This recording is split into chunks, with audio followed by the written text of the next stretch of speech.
네, 안녕하세요. 심상용입니다. 예, 시간이 늘 시간이 부족한 것 같아요. 아마 우리 사는 인생도 그렇지 않겠나 그런 생각을 해봅니다. 충분한 시간이 언제나 주어지지 않는 것 같고, 하여튼 주어진 시간 안에 최대한도로 빨리 넘어가도록 하겠습니다. 역시 이제 뒷부분에 좀 중요한 내용이 있다고 판단하기 때문에 앞부분은 좀 빨리빨리 좀 넘어가도록 하겠습니다. 코로나19 팬데믹 사태가 들이닥친 지 1년이 되었습니다. 언제 종식될지도 불확실하고요. 삶의 전 영역의 활동들이 비대면으로 대체되고 일부는 중단되었습니다. 언택트 문화가 이대로 일상화되는 게 아닌가, 그런 예감이 엄습합니다. 이제껏 살아온 방식, 생산하고 소비하고 생각하고 느끼던 방식들의 무효화를 넘어서 문명 자체가 리셋 버튼을 눌러야 되는 그런 상황이 올지도 모른다는 생각이 듭니다. 이미 글로벌 예술 시스템은 그렇게 많은 과정들을 가지고 있는 글로벌 예술 시스템은 입출력 및 동작을 관리하는 각종 레지스터 이상, 노이즈 등의 급속한 축적으로 인한 이상 동작으로 완연한 파국적 면면을 보여주고 있습니다. 여기에 엎친 데 겹친 격으로 코로나19 사태로 인해 미술관들이 휴관하고 전시가 취소되고 창작과 감상, 시장 모두가 준정지 상태에 돌입했습니다. 현 사태는 두 개의 얼굴을 가지고 있습니다. 첫째는 시간을 코로나 사태 이전의 정상 상태로 돌리기 위한 조급한 대응들이 넘쳐나가고 있습니다. 유튜브 온라인 전시, 온라인 클라우드 컴퓨팅 등의 기술들이 서둘러 도입되고 있고, 하지만 중요한 것은 이 사태 자체가 정상 상태에 대한 잘못된 정의의 결과이기 때문에 이에 대한 반성 없이 사태 이전으로 회귀하는 것은 이제까지의 오류에 기계류의 오류를 더하는 결과를 야기할 것입니다. 두 번째 얼굴은, 이 사태의 두 번째 얼굴은 문명이 소외시켜온, 이제껏 아마 앞에 선생님께서 말씀해 주신 것처럼 이제껏 문명이 소외시켜온, 그래서 뒷전으로 밀려났던 질문들과 대면하고 잃어버린 가치에 집중하기 위한 반전을 위해 주어지는 마지막 기회일 수도 있다는 것입니다. 이 글은 오늘의 이 이야기는 코로나19 팬데믹 사태가 미치거나 미치게 될 영향, 포스트 코로나 시대 몇몇 상황을 예견해 봄으로써 그로부터 획득된 이 예지를 우리 자신, 이 현재의 삶을 밝히는데 사용하기 위한 작은 시작의 일부입니다. 네. 헨리 나우엔, 잘 아는 저술가인데요. 헨리 나우엔에 의하면 현대는 부친 없는 시대입니다. 홀로 욕망하다 홀로 나락으로 떨어지는 시대인데 이미 충분히 그런 시대입니다. 진 트웬지 박사와 키스 캠벨 박사의 그 최근 연구, 미국의 대학생 37,000명을 조사한 결과 1980년대 이후 자기도취 경향이 급속하게 증가했음을 알 수 있습니다. 2006년 대학생 4명 중에 1명은 평균 이상의 자기도취 경향을 보이는데 이것은 불과 30년 전에 비해 30% 이상이나 증가한 수치입니다. 나르시즘은 프로메테우스 화신인 서양인들이 접어든 마지막 골목이자 최초의 동산에서 있었던 뱀의 유혹의 이름이다. 그들은 자유를 원했지만 그 자유의 교만과 허영심을, 그 자유를 불행하게도 교만과 허영심을 키우는데 사용했다. 이로 인해 사람들은 그 자유로부터 상당한 특권을 맛보기는커녕 대부분 그 특권에 대한 무거운 대가만을 지불하면서 그 쓰임새와 의미를 점차 상실해 버리고 말았다. 여기까지 크리스찬 조디스, 프랑스의 저술가인데요.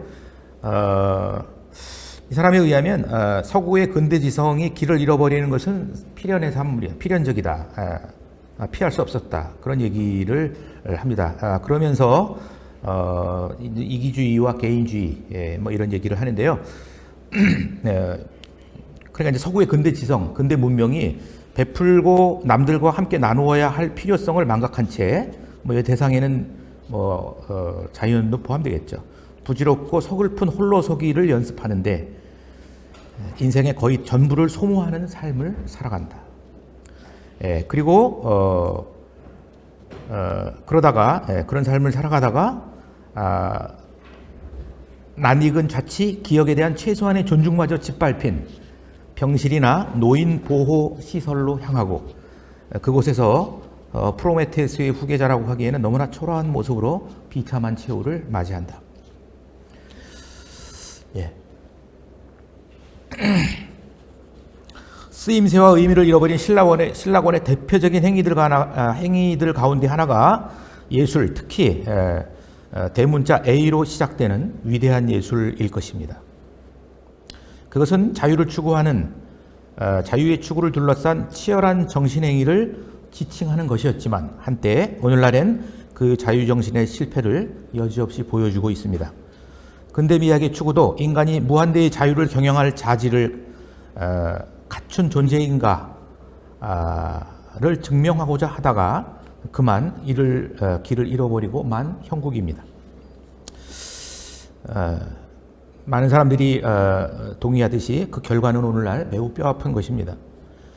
자유는 성공과 돈을 생각하는 젊은 예술가들의 시대를 앞당겨 도래하게 했고 애정과 헌신을 필요로 하는 영역의 기초는 서둘러 무너졌습니다. 피에르 브루디유라는 사회학자의 얘기고요. 그래서 이러한 시대를 통틀어 니콜라 월터스토프는 예술이 치욕스러운 시대와 타협했다. 그렇게 표현을 했습니다. 넘어가겠습니다. 네. 제가 두서없이 쓴 글을 좀 정리하다 보니까 중간 부분, 허리 부분이 크게 이제 세 가지 얘기를 하려고 했었던 것 같습니다. 예. 그래서 이제 조금 전에 말씀드렸던 것처럼 이렇게 이제 계속해서 아주 이 근대 지성, 근대 문명이 이제 공경에 처해 온 것이죠. 그리고 이제 팬데믹 시대를 우리가 맞이했습니다. 이것이 이제 사태를 어떤 식으로 바꾸어 갈 것인가, 변화를 초래할 것인가인데요. 대체적으로 굉장히 우려스러운 예측이 많은 것 같습니다. 예, 현 코로나 팬데믹 사태는 이제까지 제가 아주 짧게 요약하려고 했었던 그런 상황들을 더욱 악화시키는 쪽으로 작용할 것이다. 예. 그래서 취약해진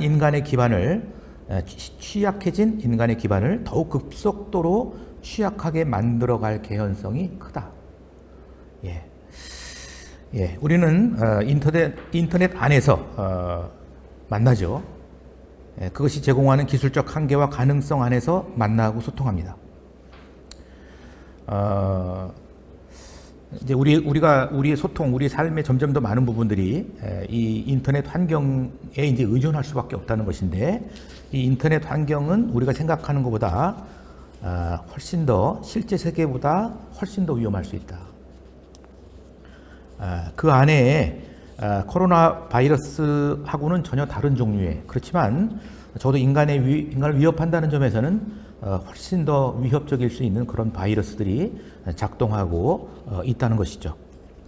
이제 가장 우려되는 것은요, 이 인터넷 환경이 점점 더 우리의 삶을 지배할 때, 아까도 이제 약간 표현은 다르지만 언급이 됐던 것으로 저는 이해했는데요. 이 세계화의 분열입니다. 세계와 동떨어지는 것이고, 우리의 인식이 이 세계를 이해하는데 너무나 이제 점점 더 무기력해지는 것인데요. 20세기는 이를테면 아주 불꽃 튀기는 그 공방들 속에서 작용했습니다. 자유주의, 공산주의, 파시즘, 권위주의, 민주주의, 자본주의 이런 것들이죠. 갑론을박이 있었고요. 논쟁이 뜨거웠습니다.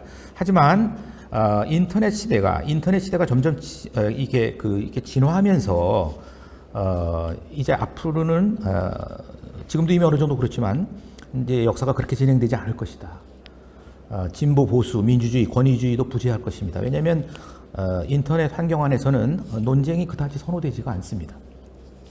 모두가 동일한 말을 하게 되죠. 그리고 이미 동일화된 이야기들만 확산될 수도 있습니다. 이것을 이제 불길한 합의다. 이렇게 우리 중에 누구도 동의하지 않은 어떤 합의가 이미 이제 어떤 합의된 생각들, 합의된 정보들이 이렇게 지배를 하는 공간이 인터넷 공간이 될 것이다. 예, 그래서 이를테면 이제 점점 더 많은 정보들이 이제 우리들을 에워싸고 있게 되고 또 그렇게 될 텐데 세계가 어떻게 될 것인가 하는 그런 어떤 실제적인 질문, 아주 중요한 질문들에 대해서 답할 수 있는 인간의 역량은 훨씬 더 취약하게 될 것이다. 이렇게 되는 것이 이런 것들이 이제 인터넷 시대 대단히 위험한 상황입니다. 이제 이런 것들은요, 이제 우리가 어떻게 그렇죠. 예. 이런 것들은 사실 이미 코로나 시대가 등장하기 이전에 우리가 이런 재난의 상황들, 어려운 상황들에서 어떻게 했는가를 보면 어느 정도 유추가 가능한데요. 예를 들자면 이제 이렇게 생각해 볼 수가 있어요. 2011년 쓰나미 후쿠시마 원전 폭발 사태가 야기됐을 때 이제 세계의 정부, 자국 정부는 물론이고 세계 글로벌 미디어, 세계 기구들이 어떻게 대응했는가, 어떻게 됐습니까? 거짓과 진실의 은폐와 온갖 것들이 만연했죠. 신종 인플루엔자, 서브프라임 모기지론 사태 이런 게 터졌을 때 어땠습니까? 저조차도 제가 이를테면 문명의 향방을 바꿀 수도 있는 그런 어마어마한 사건들에 대해서 그래도 저처럼 그 책을 좀 읽는 사람도 도대체 어느 정도 정보를 알고 있습니까? 모르죠. 예, 그래서 이런 책임을 져야 할 정부를 비롯한 기업, 책임을 져야 할 기관들 또는 우리가 책임을 지고 있으리라고 믿고 있는 그런 기관들은 사건의 축소와 미봉책으로 일관했고, 국제기구와 미디어 시스템은 결과적으로 누군가의 이익을 보호하기 위해 진실을 은폐하는 쪽을 택했습니다. 그 다음에 두 번째인데요, 도피죠. 예, 이제 인터넷이 우리가 이제 뭔가 골치 아픈 인생의 문제들을 도피하는 쪽으로 활용될 개연성이 크다. 예, 그리고 이제 또 새로운 형태의 소비주의, 새롭지만 익숙한 그런 소비주의가 더 좀 매우 부정적인 방식으로 만연할 수가 있겠다. 그런 것입니다. 사람들이 첨단 미디어 기술이 제공하는 사이버 세계로 서둘러 도피할 것이다. 왜냐하면 어쨌든 문제들을 좀 피할 수 있으니까요. 예.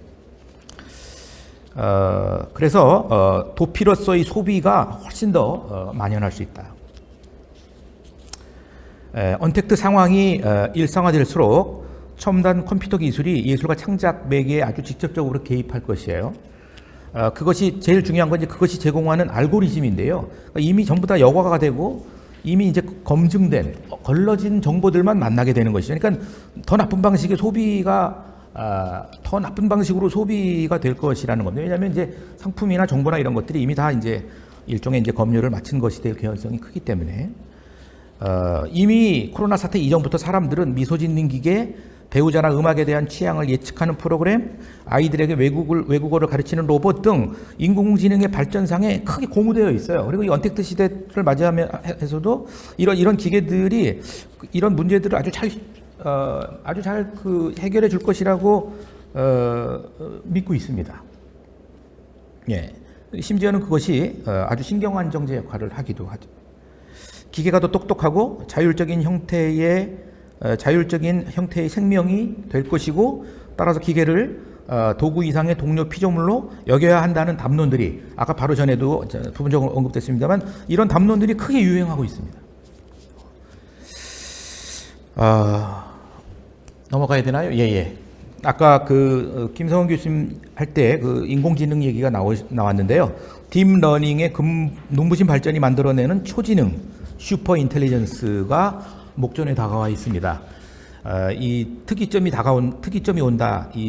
라는 책의 저자, Singularity is Near의 저자 레이 커즈웨일에 의하면 인공지능이 모든 인간의 지능의 총량을 추월하는 시점을 2045년으로 특정했습니다.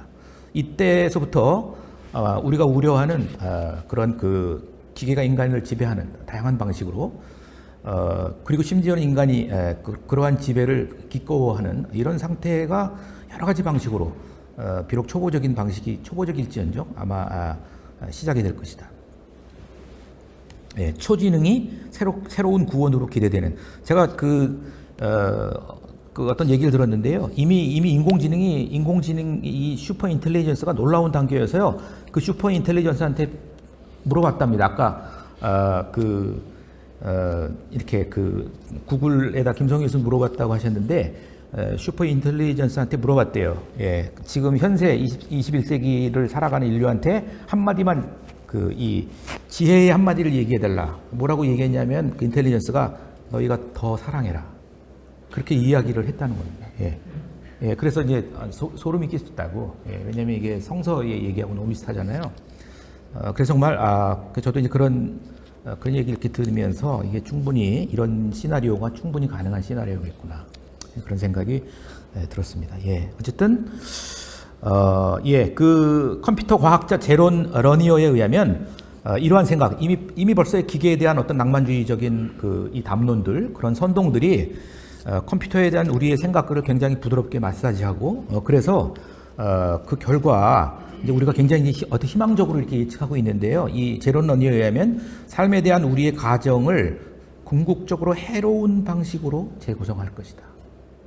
그렇게 예상을 하고 있습니다. 그 다음에 이제 이건 좀 큰 틀에 지금 얘기했던 두 가지보다는 약간 좀 이렇게 다른 차원의 약간 좀 더 큰 프레임에서 할 수 있는 얘기인 것 같아요.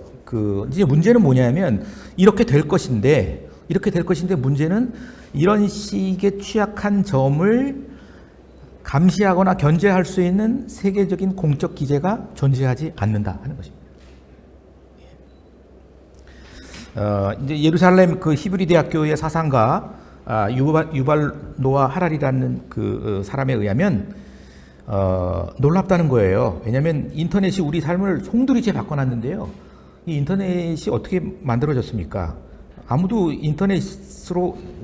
우리 삶을 그렇게 바꾸라고 투표하지도 않았고 요구하지도 않았고 동의하지도 않았는데 세계가 그렇게 바뀌었다는 것이죠. 점점 더 무기력해지는 유권자들을 사전적으로 배제하는 방식으로 작동할 것이다. 그러니까 이런 일이 앞으로 일어날 거라는 거예요. 이때까지 봤을 때. 그러니까는 어떤 변화가 일어날 것인데 틀림없이 대다수 사용자의 이해나 동의가 없이 일어날 것이다.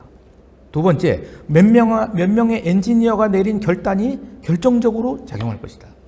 세 번째, 지금과 같은 형태로 온 세상에 확산될 것이다.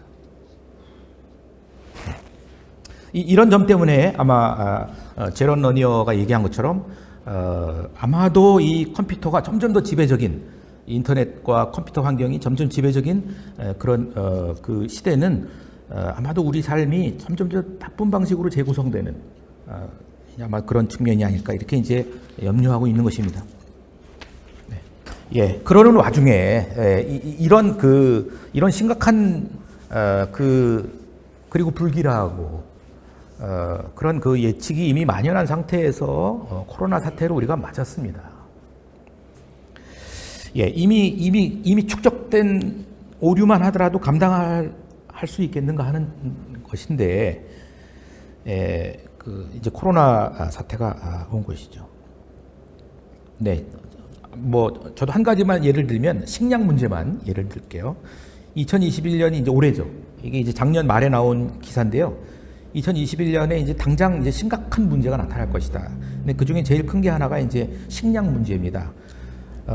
그 데이비드 비즐리 그 세계 식량 계획 집행국장인데요. 이 사람에 의하면 2021년은 성경에 묘사된 인류 종말의 기근 상황이 닥쳐올 수도 있다. 선진국들이 자국의 식량 안보를 위한 농산물 확보 경쟁으로 빈곤국의 기아가 더 심각해질 것이고 이것이 그렇기 때문에 이제 식량 부족이 빈곤국들에게 편중될 것이라는 거죠. 그러면 그것들이 빈곤국 국민들의 면역력을 떨어뜨려서 결과적으로 지구촌은 훨씬 더 바이러스나 박테리아 감염에 취약한 상태가 될 것이다. 이것이 지금 유엔에서 공식적으로 우려하고 있는 상황입니다.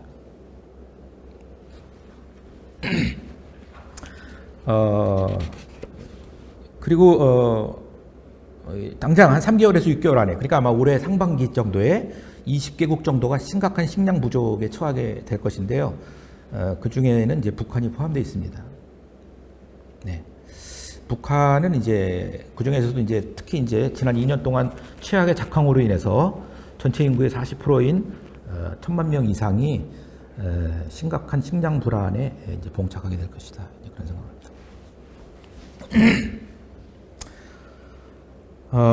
네, 그리고 이제 넘어가야 될 것 같아요. 마지막을 하기 위해서요. 예. 네, 이 부분만 좀 한번 읽어보죠. 예, 이거는 좀 중요한 것 같아요. 네. 그러니까 이제 지금 이제 실제로 많은 학자들이 이런 얘기를 하고 있어요. 경제학자는 경제학자대로, 뭐 정치학자는 정치학자대로, 사회학자대로, 뭐 아마 제가 잘 알지 못하지만 예술에서도 이렇게 이제 첨예하고 신랄한 그런 아마 그런 학자들이 아마 있을 텐데요. 자, 그러니까 이제는 이제 올 때까지 온 거죠. 좀 둔한 사람도 이제 선택지가 많지 않다는 것은 다 알고 있는 것 같습니다. 인류가 하나뿐인 지구의 한계 내에서 살아내기 위해서는 이젠 뼈를 깎는 어떤 그 뭔가 반성이나 변화가 있지 않으면 이거 돌이키기 어렵다. 네, 그러니까 이 다니엘 코헨이라는 그 프랑스의 경제학자인데요. 이분은 경제학자이면서 철학자인데 이분은 그렇게 얘기한 거예요. 그러니까 산업혁명 이전으로 돌아가야 돼. 네. 방법 그거밖에 없다. 지금 이런 식의 산업, 이런 식의 경제, 성장 경제, 이런 효율성, 이데올로기, 이런 자본주의, 신자본주의 이거 갖고는 해결책이 불가능하다. 그래서 아마도 역사상 처음으로 인류는 정신적으로 17세기 이전으로 돌아가야 될지도 모르는 상황에 봉착해 있다는 거예요. 예. 그러면서 이렇게 얘기합니다. 그게 가능할까? 아마 가능할 수는 있을 거야. 그러나 그렇게 될지는 불확실하다. 그렇게 이야기를 합니다. 예레미야에 의하면 이 시대에 정말 무섭고 놀라운 일은 뭐냐? 그것을 좀 약간 좀 현대적으로 좀 번역을 해보면, 좀 해석을 해보면 거짓 번영. 우리가 지금 번영이라고 생각하는 것도 결국 이것 때문에 다 망한다면 이게 거짓 번영이죠. 거짓된 부. 이것 우리가 부라고 생각했는데 결국 그 부 때문에 망한다면 그 거짓도 거짓된 부죠. 그 다음에 거짓 권력, 거짓 아름다움, 뭐 등등등. 그 성취를 설득하고 촉구하는 거짓 선지자들. 예. 그리고 더 중요하게 우리가 받아들여야 할 부분은 그것을 좋게 여기는 하나님의 백성들. 예. 그리고 그 예레미야 선지의 그 예언의 마지막은 이렇게 끝납니다. 그러니 너희들이 그것을 좋게 여기고 그것을 그렇게 따라가니 마지막에는 너희가 어찌하려느냐. 예. 예레미야의 그 단장의 탄식은 역사와 시대의 준엄한 성찰 앞에서 먼저 자신을 세우지 않는 크리스천. 정복, 박탈, 착취가 기본 원칙이 되는 기술 진보에 대한 분별을 방기하고 그로 인해 지적 도덕적 판단을 기술적 진보에 위임하는 크리스천. 무엇보다 성서의 하나님 앞에서 깊은 돌이킴의 영성과 순복의 삶 안에서 예언자의 탄식과 울부짖는 모든 피조세계의 통곡에 눈과 귀를 막고 사는 데 익숙한 크리스천을 향하고 있는 것이다. 예, 넘어가겠습니다. 예, 이 부분이 좀 사실은 좀 중요하기 때문에 빨리 읽고 마치겠습니다. 예. 크리스천은 치유되고 회복되어야 하는 대상이 외부 세계가 아니라 자신이며 현상계를 가득 메우는 비극의 원인 또한 타인이 아니라 자신에서 찾도록 특권적으로 인도된 자입니다. 그런 인도 안에서만 세계로 나아가는 사람입니다. 그 밖에 다른 우회로는 없습니다. 하나님의 진리 앞에서 이러한 엄격한 자기성찰을 동반하지 않는 기독교회의 미학적 논의는 성립 자체가 불가능합니다. 크리스천의 미학적 근간은 그 준엄한 성찰이 예수 그리스도의 은혜 안에서 발생하는 존재의 뿌리까지 소급하는 깊은 회개와 고백, 구원의 사건과 결코 분리될 수 없습니다. 회개와 구원으로부터 발원되는 미학의 특성은 그 고유한 힘에 의해 성취되는 이웃으로서의 미학, 곧 이웃의 성장을 돕는 미학이 아니겠나. 그런 의미에서 그것은 명예롭게도 도구의 미학일 것입니다.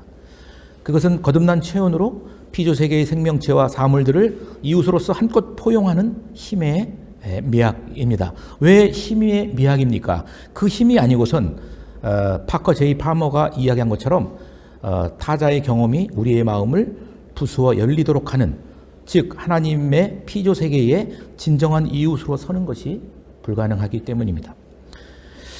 예, 건너뛰고 이웃이 된다는 것은 함께 아파하는 것이고 그것은 힘을 요하는 일입니다. 레너드 스윗은 말합니다. 우리가 아픔이 무엇인가에 대한 아무런 지식도 갖고 있지 않다면 확언컨대 지금도 여전히 고통 가운데 있는 지구촌의 80% 이상의 사람들과 관계 속에서 살아오지 않았다는 것을 증명하는 것이다.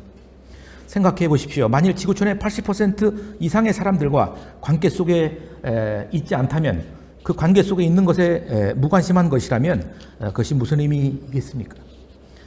크리스천은 그 존재에 각인된 예수 그리스도의 십자가 고통을 통해 세상의 고통으로, 세상이 고통받는 이웃으로 다가서는 사람일 것입니다.